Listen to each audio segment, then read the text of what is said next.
Vaccination.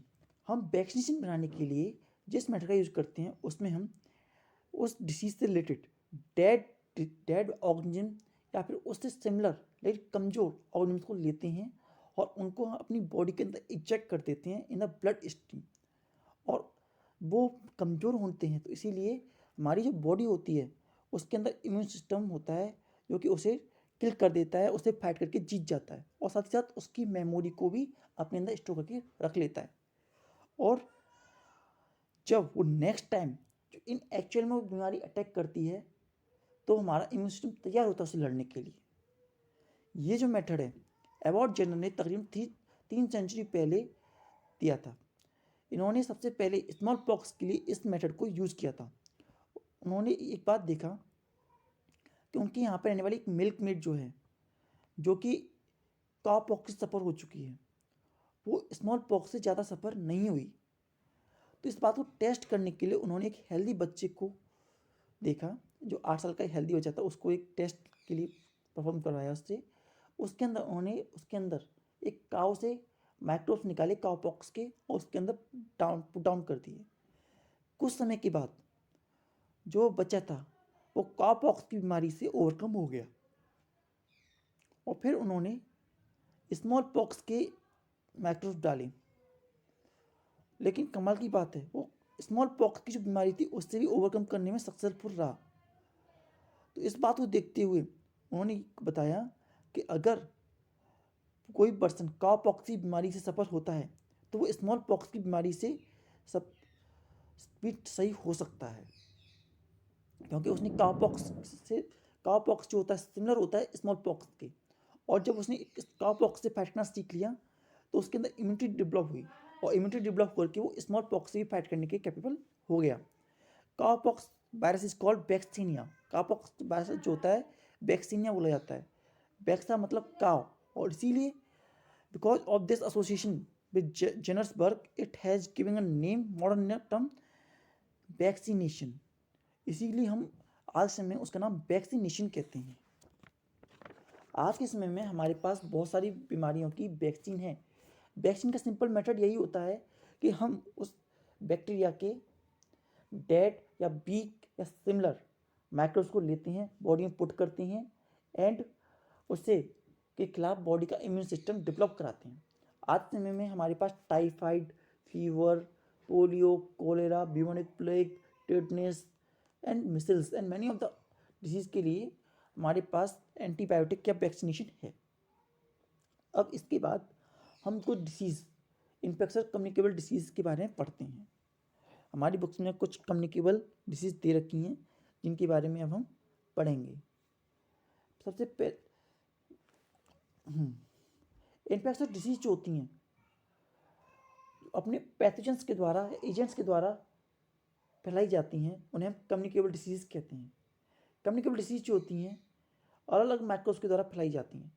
जैसे कुछ viral disease होती हैं, कुछ बैक्टीरियल डिसीज होती हैं, कुछ प्रोटोजोन होती हैं, कुछ फंगल होती हैं। वायरल डिसीज ऐसी डिसीज जो कि एक वायरस के द्वारा फैलाई जाती हैं, जैसे common cold, influenza, dengue, fever etc। Bacterial disease ऐसी डिसीज होती हैं जो बैक्टीरिया के द्वारा फैलाई जाती हैं, जैसे tuberculosis, cholera, typhoid, diarrhoea. Protozoan disease जो कि प्रोटोजोआ की द्वारा फैलाई जाती हैं, मलेरिया, काला जहर, sleeping sickness. And fungal disease जैसे रिंग वॉर्म, एथलीट फुट। ये कुछ ऐसी बीमारियां होती हैं जो कि माइक्रोब्स के द्वारा फैलाई जा रही हैं। अब हम बात करते हैं मेडिसिन वर्क कैसे करती है। जैसा कि हम जानते हैं कि bacteria, virus, fungus and many of इन सब के कुछ बायोलॉजिकल कैरेक्टरिस्टिक्स होते हैं, और इनके बायोलॉजिकल कैरेक्टरिस्टिक्स जो होते हैं सिमिलर नहीं होते हर एक के, लेकिन एक ग्रुप के जितने भी ऑर्गेनिम्स होते हैं उनके बायोस्टिक जो होते हैं सिमिलर होते हैं। इसीलिए हम उनकी जो दवाई बनाते हैं वो कुछ इस तरीके से बनाते हैं कि वो उनके बायोकेमिकल्स को या उनकी लैब प्रोसेस को डिस्ट्रॉय कर दे। लेकिन एक और बात, हम जो एंटीबायोटिक्स बनाते हैं वो केवल एक ही तरीके के ग्रुप पर वर्क करती है। जैसे हमने बैक्टीरिया के लिए कोई मेडिसिन बनाई है, कोई एंटीबायोटिक बनाई है, तो वो बैक्टीरिया के लिए अटैक करेगी। ऐसा नहीं हो सकता कि वो वायरस पर भी अटैक करे, फंगस पर भी अटैक करे। एंटीबायोटिक जैसे penicillin block the bacterial biochemical process and involve the cell wall synthesis. जो एंटीबायोटिक पेनिसिलिन नाम की होती है वो वायरस बैक्टीरिया जो होता है हमारा, बैक्टीरिया की सेल वॉल को ब्रेक डाउन कर देती है, और सेल वॉल ब्रेक डाउन होने से वो डिस्ट्रॉय हो जाता है। And most of the antibiotic work against many species of bacteria rather than simply working against one. और बहुत सी एंटीबायोटिक जो होती हैं बैक्टीरियल डिसीज के खिलाफ बहुत ज़्यादा कारगर रहती हैं। वहीं हम बात करें वायरल डिसीज़ की, तो virus live and multiply inside a host cell. Virus जो होता है एक होस्ट सेल के अंदर जिंदा रहता है, एंड उसका खुद का बायोकेमिकल्स जो होते हैं बहुत ज़्यादा कम होते हैं, एंड ये अपने होस्ट सेल पे ही ज़्यादा डिपेंड रहता है। इसका रिजल्ट ये होता है antibiotic those are effective against bacteria do not work against the viral infection. इसीलिए वो एंटीबायोटिक जो कि बैक्टीरियल डिसीज पे वर्क करती हैं वो वायरल डिसीज पे वर्क नहीं कर पाती। जैसे एग्जाम्पल्स तो करें, एक common cold is viral disease and taking the antibiotic does not reduce the cough the common cold. अगर हम एंटीबायोटिक्स लेते हैं कॉमन कोल्ड के खिलाफ तो वो कोई काम नहीं करेंगे। इसी तरीके से अगर हमें बैक्टीरियल इन्फेक्शन और वायरल इन्फेक्शन दोनों हो रखा है तो जो एंटीबायोटिक होंगी वो हमारी मदद करेंगी, लेकिन जो एंटीबायोटिक्स होंगी वो केवल बैक्टीरिया को किल करेंगी, वायरस को वो फिर भी किल नहीं करेंगी। Class 9 chapter why do we fall ill. इस पार्ट में हम आपको वायरल डिसीजेस जैसे influenza, rabies, jaundice, AIDS and polio के बारे में आपको बताएंगे। सबसे पहले हम चलते हैं influenza. It is commonly known as flu, इसे हम फ्लू के नाम से भी जानते हैं। And it is highly infectious respiratory disease. एक इन्फेक्शियस रेस्पिरेटरी डिसीज होती है जो कि हमारी सांस लेने में प्रॉब्लम करती है, और it is caused by virus myxovirus influenzae. Myxovirus influenzae के द्वारा ये की जाती है। एंड इसका जो इंक्यूबेशन पीरियड होता है, इनका मतलब कि होने का, ये 24 घंटे से 72 घंटे के बीच में हमें देखने को मिल जाती है। मोड ऑफ ट्रांसमिशन, ये मोड ऑफ ट्रांसमिशन जो इसका एयरबोर्न डिसीज होती है, और it enter in the human body through direct contact, sneezing and coughing. ये डायरेक्ट कॉन्टैक्ट, स्नीचिंग या कफिंग के द्वारा हमारी बॉडी के अंदर इंटर कर जाती है। सिम्टम्स इसके क्या होते हैं? इसके सिम्टम खांस, स्नीचिंग, कफिंग, फीवर, हेड चिक। स्नीचिंग करना, कफिंग करना, फीवर, हेड चिक and pain all over the body, ये इसके कुछ सिम्टम्स होते हैं। इसके प्रिवेंशन क्या होते हैं? To keep away from the flu patient, जो जिस इंसान को फ्लू हो चुका है उसे दूर रहना। And flu patient should use handkerchief while sneezing and coughing. और जिस पर्सन को फ्लू हो चुका है वो खांसने से पहले हैंकरचिप का यूज करे। And control, there is no effective control for influenza and there is no specific medicine for flu.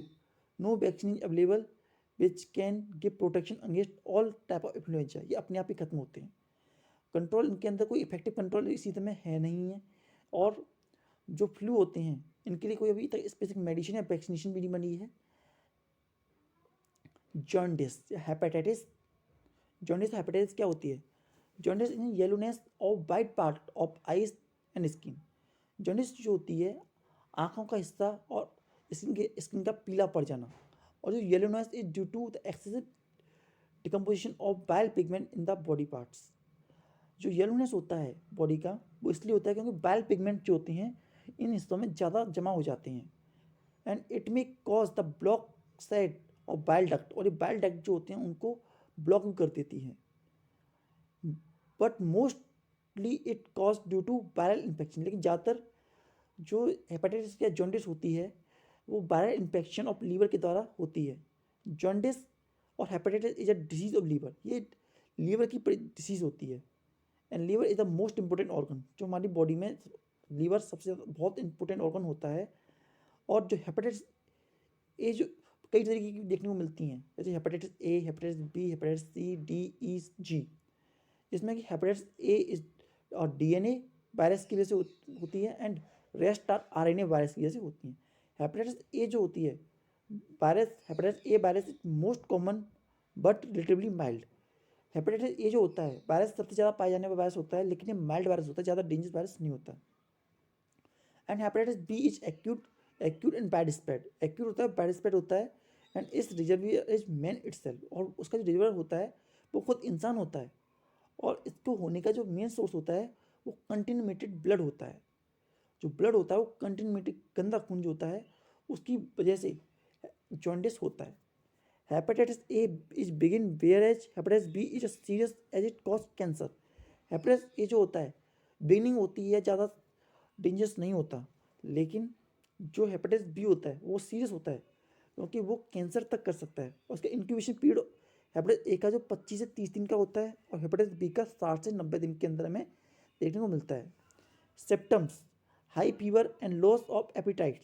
High fever आना and headache and joint pain होना, हेडचिक सर दर्द होना, and feeling of nausea and vomiting आना और मिचलाना, irritation आना, and dark yellow colour urine, dark yellow colour की यूरिन आए, लाइट कलर स्टूल और हल्के रंग का स्टूल आए आफ्टर 3 to 10 days, और बॉडी में वीकनेस रहे और साथ साथ येलोनेस और white part of I and skin, आँख के सफ़ेद हिस्से का पीले पड़ जाना और स्किन का पीला हो जाना।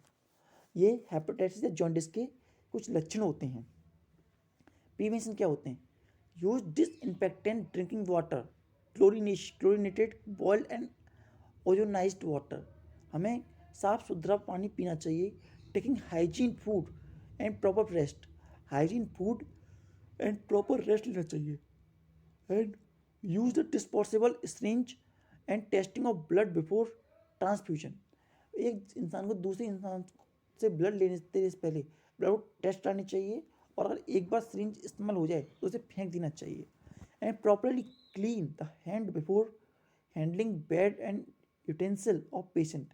जब हम पेशेंट के बेड को क्लीन कर रहे हो, हैंडल कर रहे हो, तो हमें बड़ी सावधानी के साथ करना चाहिए। Vaccine of hepatitis A and hepatitis B should be taken to prevent the vaccination. हमें vaccination hepatitis A hepatitis B की लेनी चाहिए जिससे कि वो प्रिवेंट हो सके। इनके मोड ऑफ ट्रांसमिशन क्या हो सकते हैं? First, hepatitis A mostly spread by food and water. Hepatitis A जो होती है फूड एंड वाटर से फैलती है, contaminated with hepatitis A virus, जो कि जिसके अंदर हेपेटाइटिस ए वायरस होता है। And hepatitis B is transmitted by infectious blood. Infectious blood जो होता है उसके द्वारा ट्रांसफर होती है। And blood product through transfusion contaminated syringe and needle, और कंटिन्यूटेड सिरिंज हुई, कंटिन्यूटेड निडल हुई, उसी वजह से भी ट्रांसमिट होती हैं। इनका कंट्रोल क्या होता है? Consumption of high protein and fat diet should be limited. जो हाईली प्रोटीन वाली डाइट या फैट डाइट होती है वो लिमिटेड होनी चाहिए। And high calorie diet, calorie diet ज़्यादा होनी चाहिए, जैसे कि उसमें शुगर ऑफ जूस या juice of sugar cane, radish and gur, ये ज़्यादा होनी चाहिए खाने के अंदर। एडिक्वेट बेड रेस्ट लेना चाहिए इंसान को। And interferon injection should be administered on the advice of doctor. और हमें जो इंजेक्शंस होते हैं उसकी बीमारी के डॉक्टर की एडवाइस भी लेते रहना चाहिए। And person having hepatitis should not to be accepted as blood donor. और जैसे हेपेटाइटिस बी है वो जो ब्लड डोनर के रूप में नहीं माना जाना चाहिए या उसका ब्लड डोनेट नहीं होना चाहिए।